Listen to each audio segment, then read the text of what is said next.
Hello everyone, welcome back to A Smart Academy. First of all, I'm hoping that you have already subscribed to our channel. If not so, please do subscribe to the channel and like the video. You can also join us on Telegram. Our Telegram channel's name is A Smart Academy Discussion Group, or you can simply search at the rate A Smart Academy. There we conduct quizzes on daily basis for upcoming exams like RRB PO, clerk, or SBI clerk, PO, etc. Right? And today हम आपके पास लेके आए हैं आज क्या लेके आए हैं पार्ट 4 बैंकिंग अवेयरनेस का। आई होप आपने पार्ट 3 तक पूरा अच्छे से देख लिया होगा, समझ लिया होगा। ठीक है, सब कुछ आपको अच्छे से समझ में आ गया होगा। तो पार्ट 4 में हम करने वाले हैं, क्या करने वाले हैं, बैंकिंग अकाउंट्स। कितने तरह के बैंक अकाउंट्स होते हैं, ठीक है, उसके अंदर आपकी क्या क्या फैसिलिटीज आपके लिए रहती है, ठीक है, उसको हम डिटेल में डिस्कस करेंगे सभी बैंक अकाउंट्स को। ठीक है, अपने फर्स्ट अकाउंट से चलते हैं जिसे हम कहते हैं सेविंग अकाउंट या saving bank account. Saving account में आपका क्या रहता है, सेविंग अकाउंट आपका कौन खोल सकता है? सबसे पहली बात, कोई भी इंडिविजुअल है, इंडिविजुअल का ग्रुप है, लेकिन उस ग्रुप में आपके 3 से ज्यादा मेंबर्स नहीं होने चाहिए। ठीक है, 3 से ज्यादा उस ग्रुप में आपके मेंबर नहीं होने चाहिए। ठीक है, पहली कंडीशन तो ये है। ठीक है, कोई भी अकाउंट आपका खोल सकता है। दूसरा, सेविंग अकाउंट को डिमांड डिपॉजिट अकाउंट भी कह सकते हैं। डिमांड डिपॉजिट का मतलब क्या होता है, डिमांड डिपॉजिट, ठीक है, मतलब आपके हिसाब से ही, आपके डिमांड के अकॉर्डिंग आप डिपॉजिट कर सकते हो और विड्रॉल भी आप अपनी मर्जी से कर सकते हो। ठीक है, और इसमें क्या होता है, पहले इसमें क्या होता था, जो भी इंडिविजुअल बैंक है, मतलब जिस बैंक में आप सेविंग अकाउंट ओपन कर रहे हैं, ठीक है, जो भी इंडिविजुअल बैंक है आपका, ठीक है, उस बैंक के अकॉर्डिंग आपका रेट परसेंट रहता था सेविंग अकाउंट में। ठीक है, तो अब इसमें आरबीआई ने थोड़ी सी गाइडलाइंस चेंज कर दी हैं। तो गाइडलाइंस क्या कहती हैं आपकी, कि बैंक आपका 4% से कम इंटरेस्ट रेट तो रख ही नहीं सकता है। ठीक है, 4% इंटरेस्ट रेट बैंक को कस्टमर्स को देना ही होगा। ठीक है, 1 लाख तक के डिपॉजिट के ऊपर। ठीक है, अगर आपका 1 लाख तक का है तो वो 4% से नीचे नहीं आ सकता इंटरेस्ट रेट। दूसरा होता है, अगर 1 लाख से ऊपर आपका डिपॉजिट हो तो उसमें हमेशा 4% से ज्यादा आपका रहेगा इंटरेस्ट रेट। ठीक है, और सभी कस्टमर के लिए इक्वल रहेगा, किसी के लिए ऊपर नीचे छेड़खानी नहीं होगी। ठीक है, तो ये इसका थोड़ा सा था। दूसरा इसमें, ठीक है, जो भी चीज आती है वो आती है कि इसमें ट्रांजैक्शन पे आपकी लिमिट होती है। आप एक पर्टिकुलर लिमिट से ज्यादा ट्रांजैक्शन नहीं कर सकते हैं सेविंग अकाउंट में। ठीक है, डिमांड और विड्रॉल आपका आपकी मर्जी से होगा, लेकिन जितनी भी आप ट्रांजैक्शन करेंगे उस पर एक लिमिट होगी कि आप 4 से ज्यादा, 3 से ज्यादा ट्रांजैक्शन आप इसमें नहीं कर सकते हो। ठीक है, तो ये था आपका सेविंग अकाउंट।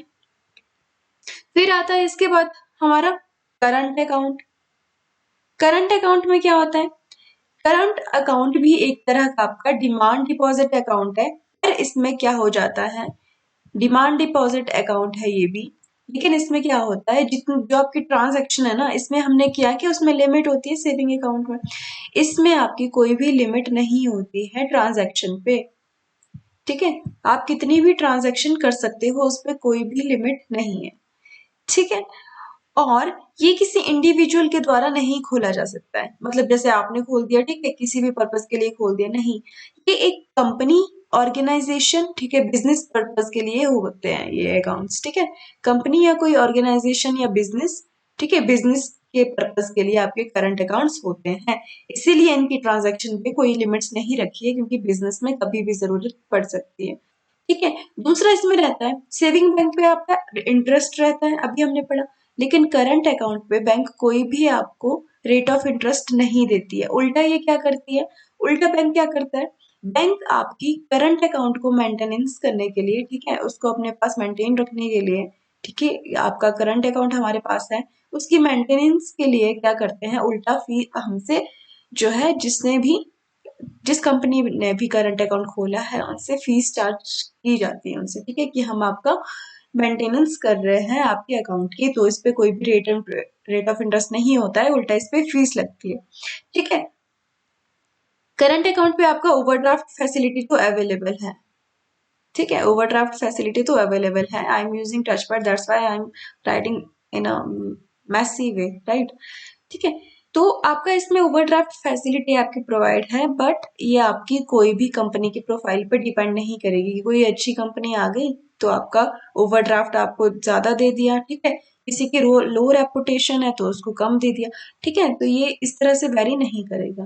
ठीक, तो ये आ गया आपके पास करंट अकाउंट। इसमें हमने क्या सीखा, डिमांड डिपॉजिट अकाउंट है, लेकिन आपके ट्रांजेक्शन पे कोई भी लिमिट नहीं है, कितना भी कर सकते हो, because it is for company या फिर business business related purpose, right. तीसरा इसमें क्या पढ़ा था हमने, कोई भी इंटरेस्ट रेट आपका इस पे नहीं रहता है, उल्टा आपकी फीस ली जाती है, ठीक है, मेंटेनेंस फीस ली जाती है मेंटेनेंस की, और ये कोई पर्टिकुलर इंडिविजुअल के लिए नहीं है, it is for companies businesses and organisations. Overdraft facility is available, but ये आपका किसी भी कंपनी की प्रोफाइल पे डिपेंड नहीं करेगा, किसी भी कंपनी की प्रोफाइल पे ये आपका डिपेंड नहीं करेगा।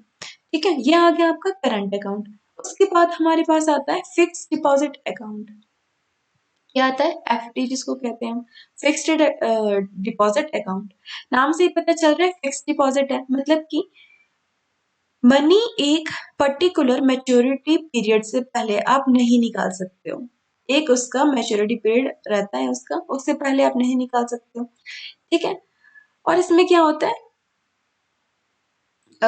जो इसका क्या कहते हैं ना, इसका जो इंटरेस्ट रेट रहता है ना वो बहुत ज्यादा होता है।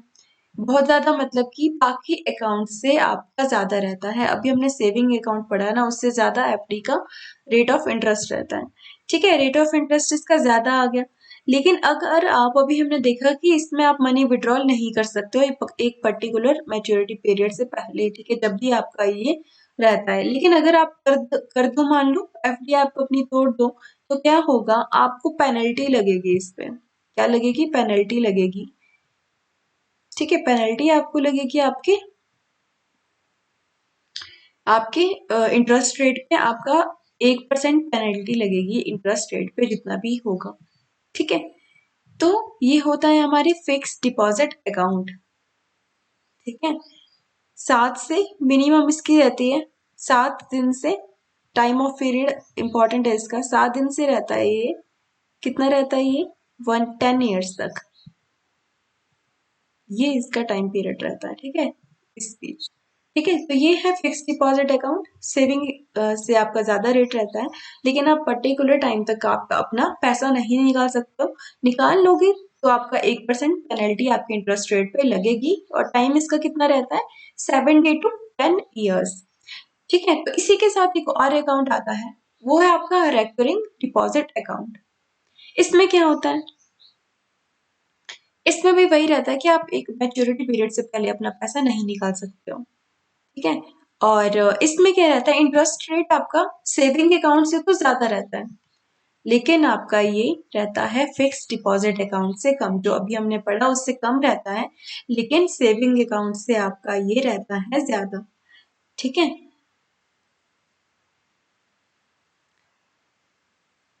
तो इसमें क्या होता है ना, फिक्स डिपॉजिट डिपॉजिट में हम अपना पैसा एक साथ निकाल सकते हैं, ठीक है, एक बार ही निकाल दिया फिक्स डिपॉजिट में जितना भी पैसा था, ठीक है। लेकिन आप जो ये आरडी का पैसा होता है ये आप एक साथ नहीं निकाल सकते हो, ठीक है। ये आप डेली बेसिस पे निकाल सकते हो, वीकली बेसिस पे निकाल सकते हो, ईयरली बेसिस पे निकाल सकते हो, क्वार्टरली, मंथली, हाफ ईयरली, ठीक है, ईयरली, इस तरह से आप इसको निकाल सकते हो, ठीक है, इंस्टॉलमेंट्स में, ठीक है, एक साथ ये नहीं दिया जाता है, राइट।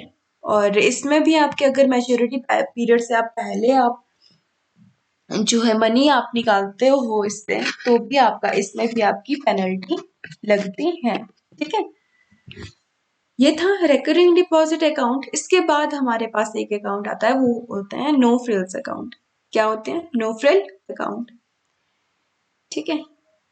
नो फ्रिल अकाउंट में क्या होता है, नो फ्रिल का मतलब है आपका, नो फ्रिल का मतलब होता है कि आप कोई भी अकाउंट है वो आप जीरो बैलेंस से स्टार्ट कर सकते हो, ठीक है। मान लो आपने कोई पैसा रखना ही नहीं है अकाउंट में, या आपके पास नहीं है, ठीक है, तो आप ये अकाउंट्स खोल सकते हो जिनको हम कहते हैं जीरो बैलेंस अकाउंट या फिर नो फ्रिल अकाउंट्स। अब तो आपके पास सेविंग अकाउंट में ही एक फैसिलिटी आ गई है ठीक है, वो भी इनको रिप्लेस कर दिया है। BSBD उसके कहते हैं, basic saving and bank deposit account. ठीक है, इसके बारे में हम कभी और पढ़ेंगे। ठीक है, तो ये है आपका जीरो बैलेंस अकाउंट या नो फ्रिल अकाउंट। ठीक है, ये बेसिकली स्टूडेंट्स के लिए होता है। ठीक है, स्टूडेंट्स के लिए होते हैं ये, फार्मर्स के लिए होते हैं ये। ठीक है, फार्मर्स के लिए होते हैं या फिर पुअर पीपल्स के लिए ये होते हैं आपके नो फ्रिल अकाउंट्स। ठीक है, जो जीरो से शुरू हो जाते हैं। ठीक है, इस ये जैसे कि ये जीरो से शुरू होते हैं तो इस पे कोई भी आपकी ओवरड्राफ्ट फैसिलिटी नहीं मिलती है। ठीक है, कोई भी आपकी ओवरड्राफ्ट, ठीक है, कोई भी इसमें ओवरड्राफ्ट फैसिलिटी नहीं होती है। ठीक है, और आपकी जो भी आप डेली ट्रांजैक्शन करोगे इससे, ठीक है, इन अकाउंट से, उसकी भी लिमिट रहती है। कितनी लिमिट रहती है आपकी? 5,000 से ज्यादा आप डेली बेसिस पे इसके ट्रांजैक्शन नहीं कर सकते हो, because it is a zero balance account. ठीक है, क्या क्या पढ़ा हमने इसमें? जीरो से शुरू होता है ये। ठीक है, और स्टूडेंट, फार्मर्स और पुअर पीपल्स के लिए है। कोई इसमें कोई भी आपको ओवरड्राफ्ट फैसिलिटी प्रोवाइड नहीं की जाएगी। साथ ही साथ आप डेली बेसिस पे इसमें 5,000 से ज्यादा पैसे नहीं ट्रांजैक्शन कर सकते हो, 5,000 से ज्यादा रुपयों की। उसके बाद हमारे पास आते हैं एनआरओ अकाउंट्स। एनआरओ का मतलब होता है नॉन रेजिडेंट ऑर्डिनरी अकाउंट। ठीक है, नॉन रेजिडेंट ऑर्डिनरी अकाउंट, इसमें क्या होता है? ये होता है, जैसे मान लो कोई एनआरआई है। एनआरआई किसे कहते हैं? जिसने 6 महीने इंडिया से बाहर जो रह चुका हो। ठीक है, तो एनआरआई जो होते हैं, सॉरी, एनआरओ अकाउंट जो होते हैं वो क्या होते हैं? जो कि एनआरआई के द्वारा इंडिया में, ठीक है, इंडिया में इंडियन बैंक में ही और इंडियन करेंसी में ही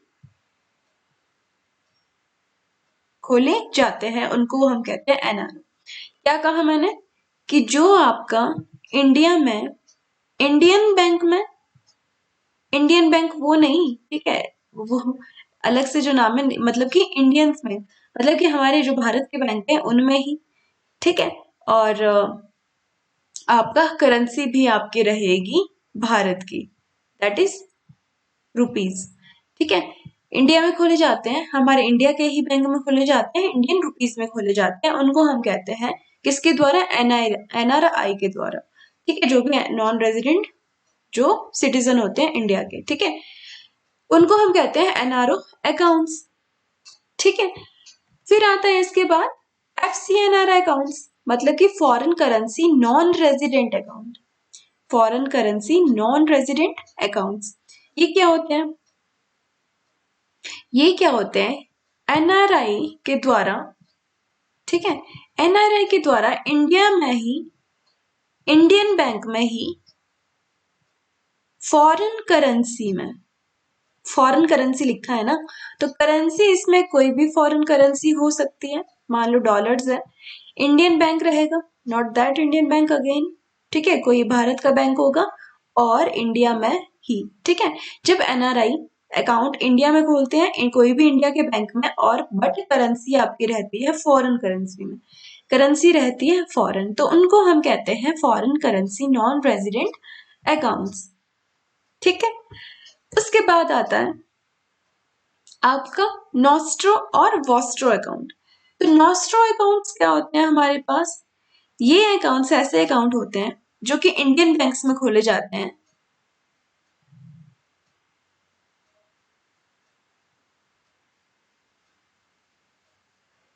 ये अकाउंट्स जो होते हैं ये इंडियन बैंक्स के द्वारा, ठीक है, इंडियन बैंक्स के, क्या कहा? इंडियन बैंक के द्वारा फॉरेन बैंक में खोले जाते हैं, फॉरेन करेंसी में खोले जाते हैं।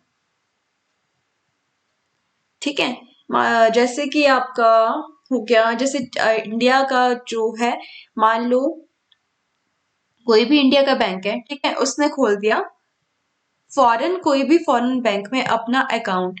ठीक है, उसको हम कहते हैं, और करेंसी कौन सी रहेगी? उन्हीं की करेंसी रहेगी, फॉरेन करेंसी। ठीक है, उनको हम कहते हैं आपका नॉस्ट्रो अकाउंट।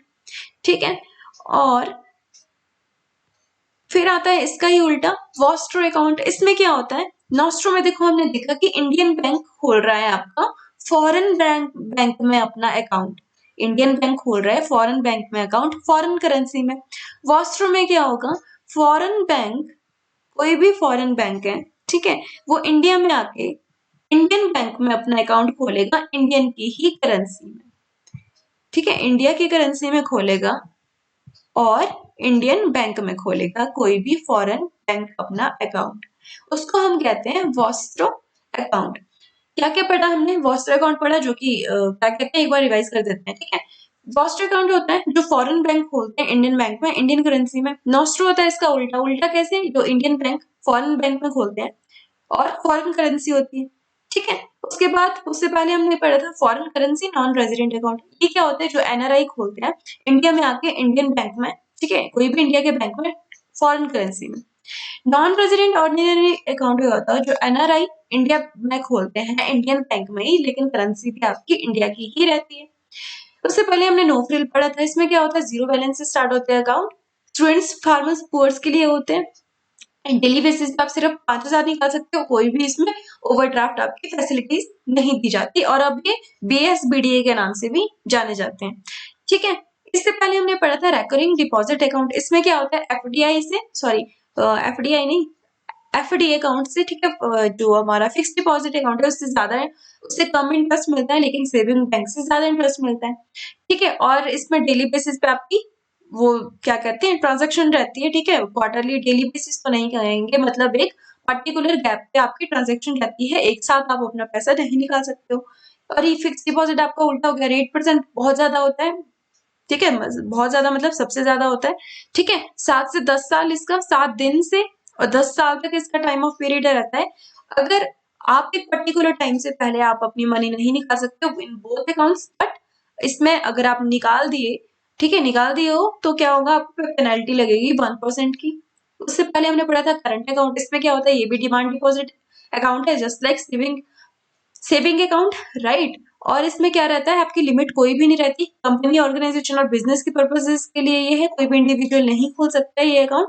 ओवरड्राफ्ट फैसिलिटी दी जाती है, ठीक है, और रेट परसेंट इस पे 0 रहता है, मतलब कुछ भी रेट ऑफ इंटरेस्ट इस पे नहीं रहता है, उल्टा इसमें मेंटेनेंस फीस बैंक लेता है, ठीक है, सबसे ज्यादा मतलब कि बैंक यहीं से अपना प्रॉफिट भी जनरेट करता है, ठीक है।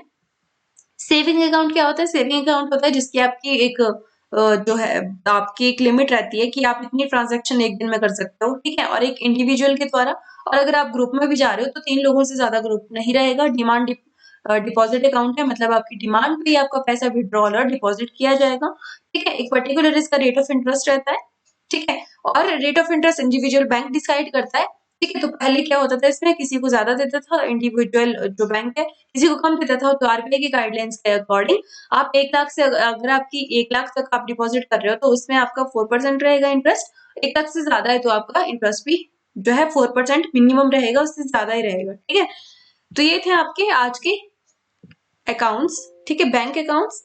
आई होप आपको सब कुछ समझ में आ गया होगा। आपको अच्छी लगी होगी वीडियो, प्लीज लाइक कर देना, ठीक है, और आपको मिलते हैं नेक्स्ट वीडियो में। Till then bye bye, take care.